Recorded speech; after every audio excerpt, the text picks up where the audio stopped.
Today, we're looking at a blue ink by Herbin Bleu Pervenche. Hi, I'm Adam, and I'm an ink guy. I get inks, test them, and share the results with you. Now, there's timestamps down below so you can skip around to the part you're most interested in. Or, if you've got the time, I'd appreciate you checking out the entire video. You could also follow me on Instagram, and if you like fountain pen ink reviews, I would invite you to subscribe. In order to make sure I have a range of experience with this ink, I do the writing samples. I then put it into this Nimicine Singularity with a fine nib. I write with it for a day. I then use it to take the notes for this video. In order to have some standardization in my writing samples, I always use Clairfontaine, Tomoe River, and Rhodia paper. I do test other papers, but those will show up later in the video. Now, let's look at the writing sample. I picked this ink up in sample form, so it came in a vial like this. And to keep my writing samples consistent, I use a Jinhao 159 with a Goulet 1.1 stub, a Jinhao X450 with a Goulet medium, and a Jinhao X750 with a Goulet extra fine. Let's take a look at the Clairfontaine. No bleeding, no ghosting. The 1.1 is no feather spread, halo sheen, or shade. The extra fine is quite a bit lighter than the stub with no feather spread, halo sheen, and no shade, 11 seconds to dry. Medium is a little bit darker than the extra fine, not quite as dark as the stub, with no feather spread, halo sheen, spots of shading going on throughout, 14 seconds to dry. The scrubby for both show color variation, although I didn't see it in the extra fine, I did see it in the medium. Tomoe River. No bleeding, a very minor Tomoe River ghosting. The 1.1 has no feather spread, halo sheen, no shade. The extra fine is a bit lighter than the stub with no feather spread, halo sheen, or shade, and 16 seconds to dry. Medium is the same tone as the extra fine, with no feather spread, halo sheen, no shade, 21 seconds to dry. The scrubby for both show no color variation, and I didn't get it in the writing. And Rhodia. No bleeding, no ghosting. The 1.1, no feather spread, halo sheen, or shade. The extra fine is quite a bit lighter than the stub with no feather spread, halo sheen, no shade, 13 seconds to dry.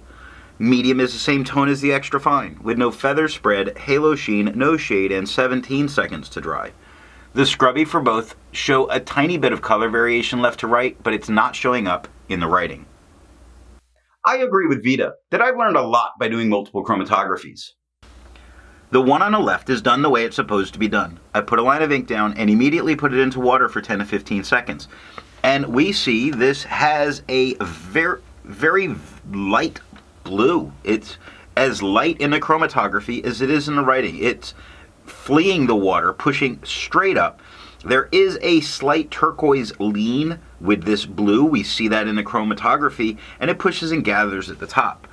Now the one on the right, I let dry for 10 minutes before I dunk it into water. And other than that, it didn't travel as far up the filter paper, and that I marked that paper with a D, you wouldn't be able to tell that this one was allowed to sit for 10 minutes. Resistance tests are done to see how well this ink can be expected to perform on the page and how hard it may be to clean from your pen. I let the smear dry for 3 days before testing it.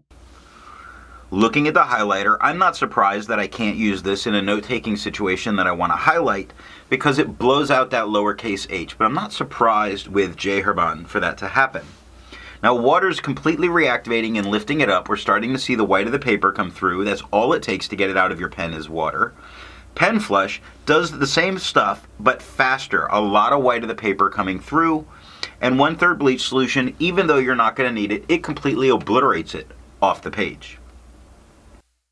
I test for viscosity or flow using a thing called a tilt test. I will link how I do that, the video of it, down below or up in the cards. I also then put it onto a standard distribution so it's more easily seen with all of the inks that I've tested. Now, for the inks I've tested, I've found an average viscosity of 2.5, with the realm of normal being from 2.1 to 2.9. Herbin Bleu Pervenche has a viscosity of 1.47, making this a wetter ink. To find my average dry times, I use my writing samples done on Clairfontaine, Tomoe River, and Rhodia paper. I average those, and what I found is the average dry time is 17 seconds, with the realm of normal being from 13 to 21 seconds. Herbin Bleu Pervenche has an average dry time of 15 seconds, so despite it being wetter, its dry time is normal. Instead of finding inks that look like Herbin's Bleu Pervenche, I would prefer to find an ink that complements its color on the page. I went for a nice magenta, and I chose Private Reserve's Claret. The second writing sample is done on yellow Rhodia, P. Berger, and White Lines paper. Here we see the yellow Rhodia, not to see any kind of performance change, but to see the tone change that the ink goes through for having a yellow paper. If you write on yellow paper in a professional environment and they're expected to write in blue or black or boring like that, then this is going to look green, and you need to be aware of that. Before you went to do that and have to argue that you're writing in blue, it just looks green because of yellow paper. If you don't, it's a nice green. Here we see P. Berger. It's a French rule student grade paper.